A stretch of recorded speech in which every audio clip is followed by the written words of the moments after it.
पत्रकार संस्था ही एक नावाजलेली आणि लोकांच्या विश्वासात पात्र ठरलेली अशी एक संस्था आहे। जिवंत तथा कार्यरत असलेली व समाज उपयोगी उपक्रम राबवणारी संस्था म्हणून नवापूर तालुका दैनिक पत्रकार संस्था नावारूपास आली आहे। सन 2016 ते 2019 या 4 वर्षाच्या काळात जिल्ह्यातील सर्वप्रथम उभारलेल्या रंगावली मध्यम प्रकल्पातील व रंगावली नदीतील गाळ काढून तो गाळ शेतकऱ्यांच्या दारापर्यंत नेण्याचे पवित्र कार्य या संस्थेने तत्कालीन जिल्हाधिकारी माननीय श्री मल्लीनाथ कलशेट्टी साहेब यांच्या मार्गदर्शनाखाली केले आहे।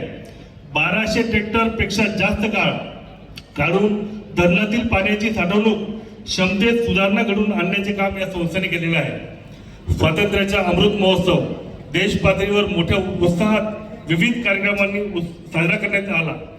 नवापूर तालुका दैनिक पत्रकार संस्थेने शहरातील सर्व शाळांना सहभागी करून 1107 फूट लांबीचा तिरंगा विद्यार्थ्यांच्या हाती देऊन न भूतो न भविष्यती अशी मिरवणूक काढली। देशभक्ती स्फुरण वाढवण्याचे कार्य या उपक्रमातून संस्थेद्वारे साध्य झाले। वृक्ष संवर्धन वृक्षारोपण हे कार्य ही संस्था दरवर्षी राबवत असते। आरोग्य शिबिर भरवणे असो किंवा विद्यार्थ्यांना शैक्षणिक साहित्याचे वाटप असो किंवा निराधार व निराश्रित लोकांना ब्लँकेटचे वाटप असो असे ही संस्था हिरिरीने भाग घेत असते। पत्रकार व पत्रकारांच्या संघटना या बाबतीत लोकांचे भिन्न मतप्रवाह असले तरी पण